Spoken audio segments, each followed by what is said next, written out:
All right, first rule of the channel, you're not talking about the channel. Second rule of the channel, this is not legal advice. So I got stuff I got to do today.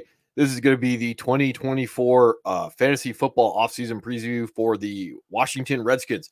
So very interesting that we're going to go Kyler, we're going to go Anthony Richardson, and then we're going to go Jayden Daniels back to back to back. Let's get into it a little bit. We're going to be talking a little bit about strategy, the quarterback chicken that we got to play in your draft. Like, got to understand the personality of your league. If you're in one of those leagues, one quarterback league, obviously, where everybody sticks to the meta of only drafting one quarterback, you're going to have a much different strategy, because that's when you can start looking at, like, well, there's only two of us left that don't have a quarterback, as opposed to some of those other leagues, like my league, where everybody's shooting for so much upside that we're probably going to get like 20 quarterbacks off the board in that one quarterback league, because everyone is looking for a legendary outcome. They're looking for the guy to win the league. There's a lot of guys that are going to be punts, and if those are the guys that you want, the guy that you can go draft and go, I'm going to get 18 points a week, and I'm not going to overthink about it. That's going to be awesome, because what you're going to get with a guy like Jayden Daniels is, even if he is a push, you're still going to have to hit on the pick that you didn't pull the trigger on a top 10 quarterback. You're going to have to find someone else to get capital out of that position in order for you to win a league. It's not just like, hey, I got a league winner late, I have to still return someplace else to win that league off that pick. So real quick with the Redskins, they went out and they hired Dan Quinn. He is the former defensive coordinator for the Seahawks when they won that cover 3 Legion of Boom, and then was the head coach when they fell apart against the New England Patriots, the Atlanta Falcons. So I do think he's a pretty good head coach. It's not necessarily the best situation there. Their offensive coordinator, Cliff Kingsbury, former head coach for the Arizona Cardinals, also the head coach at Texas Tech when they were throwing it all over the yard with Patrick Mahomes. So again, Kyler Murray, that type of, like, we're going to get a high volume passing offense with a lot of opportunity to go some nimbly bimbly going on with that. So moving on, we're going to talk real quick about Kyler Murray, his first and second year in the league when he finished quarterback 3, quarterback 6. That is probably towards the top of our range of outcomes for Jayden Daniels. Again, I don't care how good he is. This is not that type of conversation. It is the conversation about ranges of outcomes when it comes to Jayden Daniels. If we can set the floor for that rushing floor, and we got to talk about Josh Dobbs here. If he's Josh Dobbs, like, yeah, it's going to be a fun season for you, because he's going to be able to win you a week, 1 week, and then lose you a week the next week. Josh Dobbs did 421 yards rushing last year and 6 rushing touchdowns. That's what I'm going to expect, like 600 rushing yards and like 6 rushing touchdowns. That's going to be my over-underline for him overall. So then it just becomes an issue of how much passing volume that we can give to Jayden Daniels. And that's where we have to talk about, like, Kyler Murray running that Cliff Kingsbury offense in 2019, 2020, when he did like 3,800 yards passing, 20 to 26 touchdown passes. That's where I would be expecting your Jayden Daniels. Again, this is not to say that I think Jayden Daniels is better than Kyler Murray. Kyler Murray is better than Jayden Daniels. Don't care about any of that stuff. Just the general idea of what we'd be looking at, because after that, like, we're talking about Jayden Daniels being an absolute bust. If we're talking about a Bryce Young type of season, I can pull this one up. If we're talking about a Bryce Young type of season, yeah, he's going to be a bust. If we get Justin Fields type of season, and he is going where he's going in drafts, you're probably going to get a push. Justin Fields last year, that 2,500 yards, 16 touchdowns, 9 interceptions, 657 yards rushing, 4 touchdowns, and he missed a big chunk of 4 games right in the middle. So if you get Justin Fields, yeah, you're probably going to get a push from the ADP. If you get Geno Smith, but you get 600 yards rushing, yeah, you're going to have a league winner. That's the fine line between, like, your Josh Dobbs season and your Geno Smith, is that going to be that rushing line or rushing yards with what you're looking at.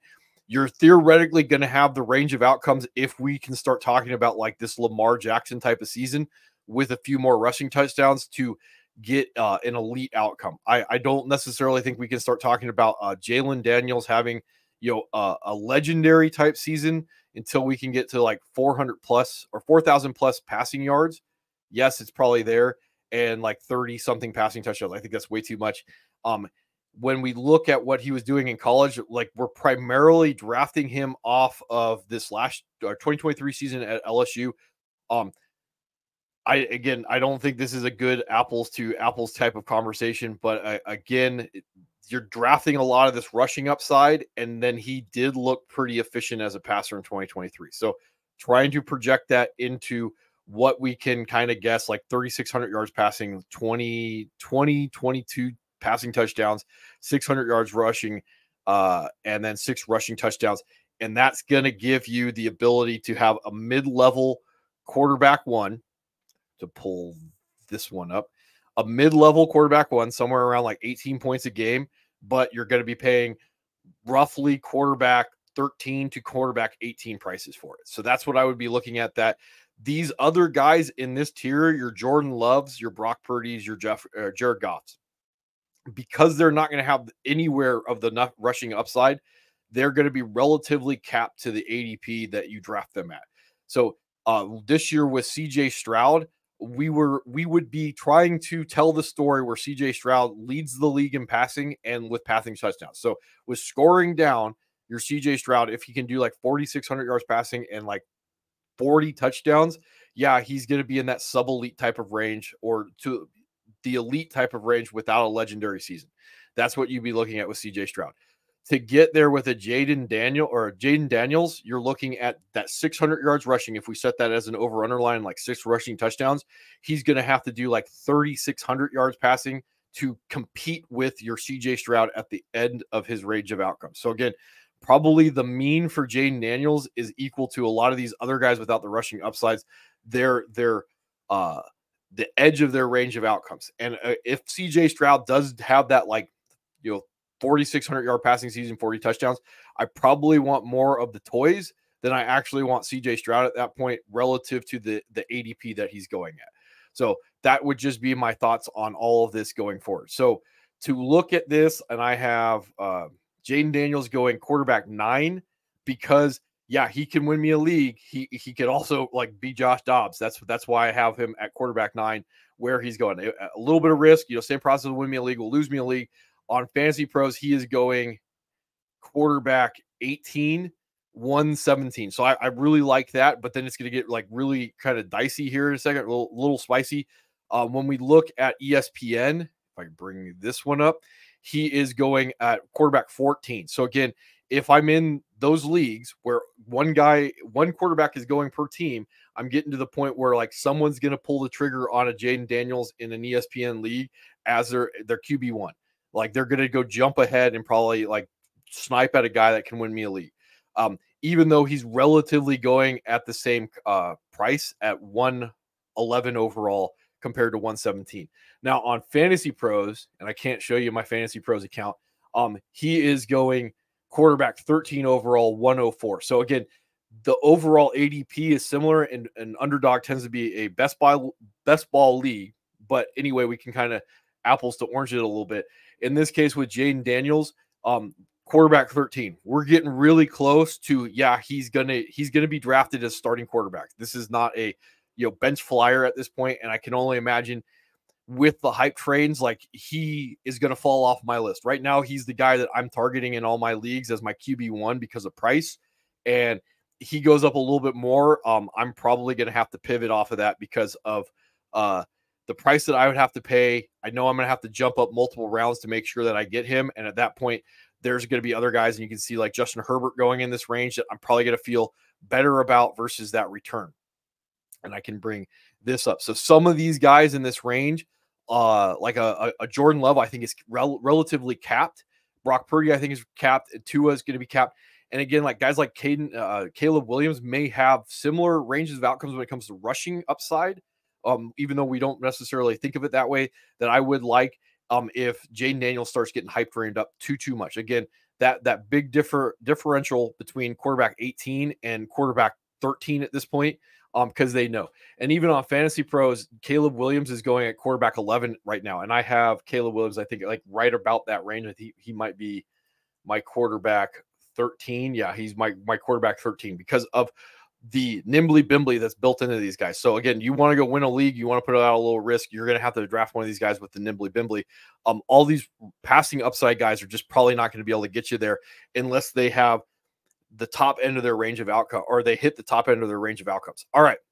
So let's move on to the wide receiver room. And this is one of the biggest reasons why I would be big on Jayden Daniels. So last year, why Bryce Young had that season they had, they were trying to bring in like DJ Shark, Jonathan Mingo, and then old man Ghost of Adam Thielen was the number one there. They didn't have a tight end, didn't necessarily have a good offensive line.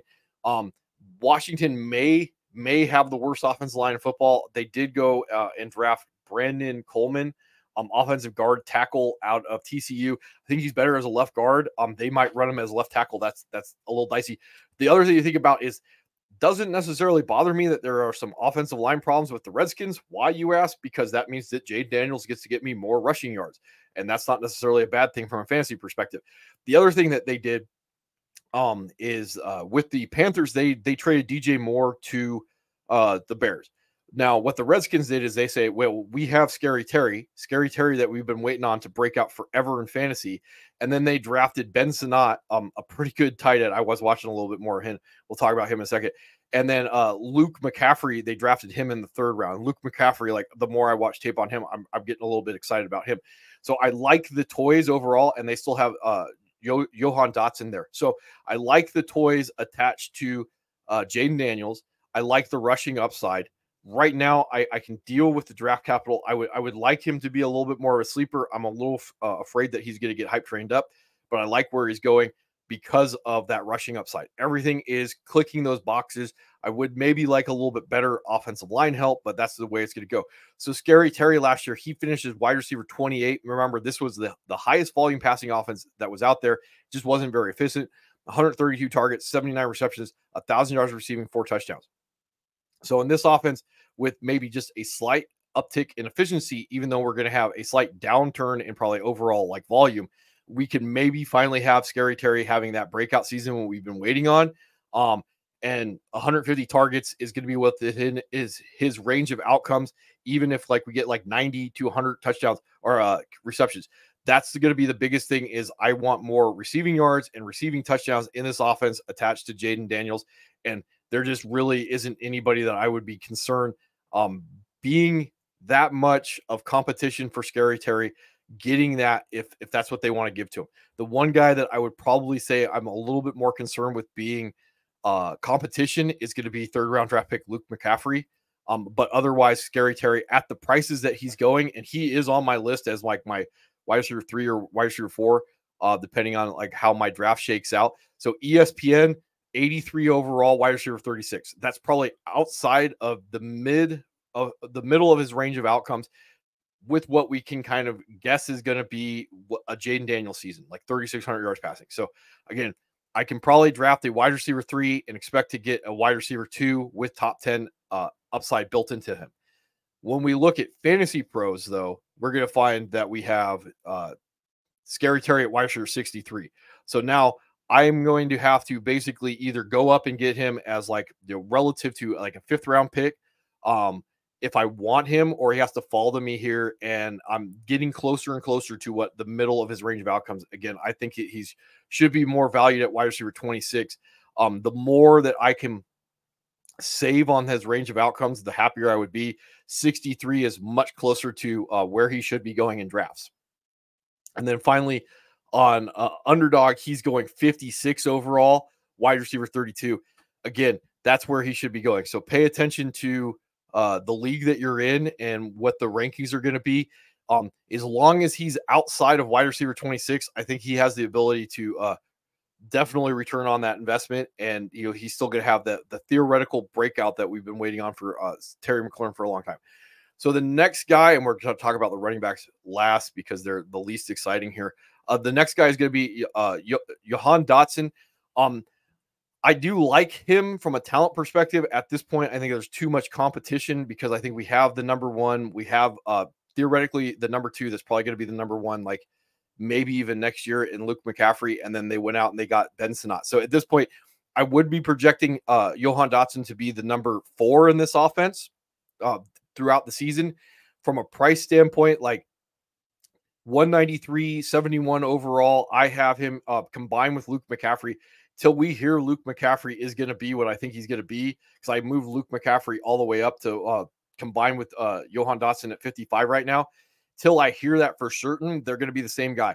Yes, if we're expecting an uptick in the Redskins passing attack because of Jayden Daniels, then we have to uptick Johan Dotson. Probably has wide receiver 2 as his ceiling from a range of outcomes.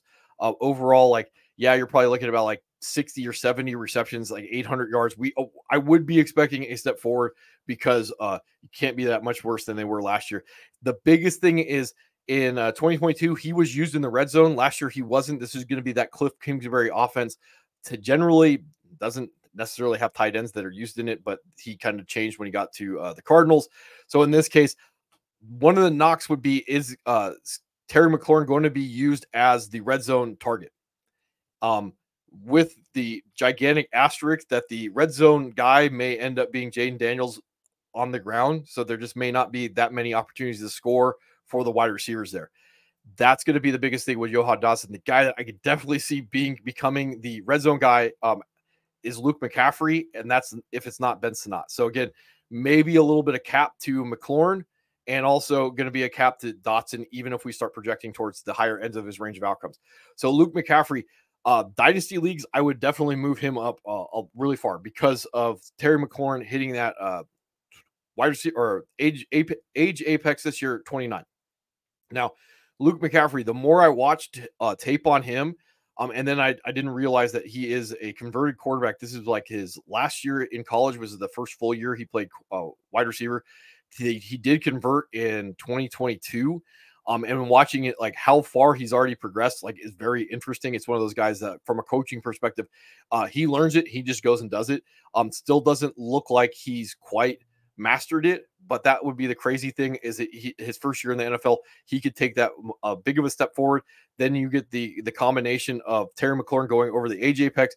Luke McCaffrey is the number 1 attached to Jayden Daniels next year. We can talk about that next year. You ask me, what does that do for me from a fantasy perspective? Well, I don't care about Johan Dotson's value, period, because of Luke McCaffrey. I could definitely see Luke McCaffrey eating into him, and it's going to cost me so much less to go get a Luke McCaffrey. He's going 271 on ESPN, wide receiver 97. So if I have to choose between these two guys as that like 3rd round or 13th round flyer, I'm going to go Luke McCaffrey. That's just how it goes. Luke McCaffrey is like 6'1 and a half, 200 pounds versus like Johan Dotson, who's going to be, where's he at? Just so I can talk about this, 5'11", 182. So Dotson can play on the outside, but I could definitely see Luke McCaffrey not being that slot only type of player here. That excites me a little bit more relative to cost. Now on Fantasy Pros, Luke McCaffrey's going 315 overall, wide receiver 111. Yeah, I want to pay for the cheaper guy that has the higher range of outcomes. I'm not going to go quite as far as to say that I can see Luke McCaffrey being the number 1 this year, but definitely next year I could see it occurring. And that means like that second half breakout that we saw like with a Rashee Rice or something like that is within his range of outcomes. And then to finish on Fantasy Pros, he's going wide receiver 77 overall, like 176. So maybe a little bit more going on there than meets the eye. And I would probably be looking at drafting him about like wide receiver 55 if we hear what I want to be hearing in camp. Finally, or next, we're going to go to the tight end room. So they're going to have Zach Ertz come in. He's old. Probably the big reason why they're bringing in Zach Ertz is because he's already played with Cliff Kingsbury 2021, 2022 in Arizona. That would be my expectations why they brought him in overall. They spent on Ben Sinnott, 2nd round draft pick, 4'6'8", 40 guys. Good athletic measurables outside of that. Like I would prefer like a sub 4'6" guy instead of closer to a 4'7" guy. But man, when I watched him, like I definitely see why they went out and they spend that 2nd round draft pick on him. Does remind me of Sam Laporta coming out of college. And I'm not saying he's Sam Laporta. I just want to say that out loud. I'm not saying he's Sam Laporta, but the reason why I bring this up is everybody should be aware of the league winner that Sam Laporta was last year from a fantasy perspective. And it looks like the Redskins are pulling a page out of the Lions playbook, and they went out and they drafted their Sam Laporta. So I have Ben Sinnott as tight end 12 overall right now. And on on Underdog, he's going as tight end 17. On ESPN, he's not even listed. So that's something we're paying attention to. So 12-man league, he may be going like off your board because no one's paying attention to this.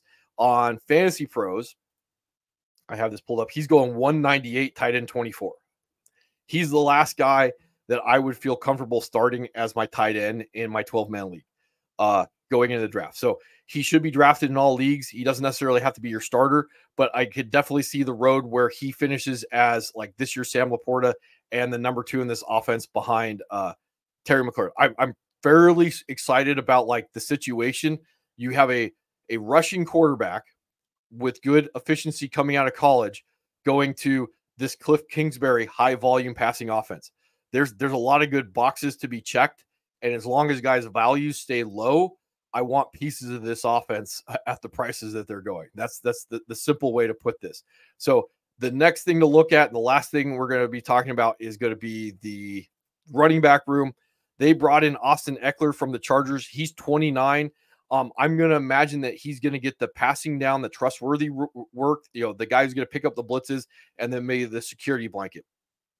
The problem with that is part of what we need to have our league-winning running backs is going to be the receiving work, especially the design receiving work. Brian Robinson is probably not going to get that. It's probably going to go to Austin Eckler. And this becomes the big issue with these running backs. If Austin Eckler was used as the goal line back for the Chargers, if he's used that way when it comes to Carolina or from the Redskins, you have Brian Robinson that's worth like 0 from a fantasy perspective. And then the other thing to take into all this account is the goal line guy for the Redskins next year may actually be Jayden Daniels. So I'm staying away from all these running backs with maybe the exception of Austin Eckler in, like a 0 running back type of build that I would be looking at because he may give me the 2 things that I want, like think Kyron Williams, red zone usage, design passing work that could be going to Austin Eckler next year. So in this case, when we could bring up ESPN, Austin Eckler, he's going 100. You're looking at 73 when it comes to Brian Robinson Jr. I have this entire backfield at running back 30 because there's only 2 running back rooms that I hate more than this. That would be the Browns and the Cowboys. So Brian Robinson going at running back 23, way overvalued. Austin Eckler going at running back 22, slightly undervalued. 100 overall, Austin Eckler, I don't like that. I would rather go jump up here and grab my Jayden Daniels at 73 than be pulling the trigger on Brian Robinson. We're going to talk a little bit about Chris Rodriguez here because that's part of the thing that bothers me about Brian Robinson is even if Austin Eckler goes down, Chris Rodriguez may just inherit some of the role. You can see last year he was running at like 39% snaps going into week 17, 18. So, and it says they're shut down last year because of the ankle. So this could be a running back by committee between 3 guys. It could also be like Brian Robinson and Austin Eckler dividing up the work, and Austin Eckler could end up getting the valuable work, and Brian Robinson could get what's left, and Chris Rodriguez is left out in the cold. This is all stuff we got to be paying attention to. Overall, I have James Conner pulled up here. You could see the reason why Cliff Kingsbury, Arizona 2021, 2022. This is what James Conner did. He finished as running back 5 in 2022, 2021 attached to this offense. Again, if he got the receiving work and all those rushing touchdowns, you might be getting that if we can figure out which of the 2. I'm going to be betting on Austin Eckler because he's going to be slightly cheaper. On Fantasy Pros, Austin Eckler is going 98 overall, running back 33, as opposed to B-Rob, which is going 89 overall, running back 30. So again, I do think there is some value with the running back room for the Redskins. I generally would go with Austin Eckler at that, even though he's over the age apex. I would just say that because he's likely to get the valuable touches. I don't know how Brian Robinson wins you a league. That would be the other thing behind that. There are going to be other guys that I would be looking at to potentially win me a league going in that range of 89. And again, we're going to be talking a little bit about like Jonathan Brooks going later on in the draft. There's going to be guys that interest me more than these guys that are capped out as running back 2s. So I think that's about all I got. I think I got everything in that I want to do. And tomorrow we're going to be looking at, the Cowboys.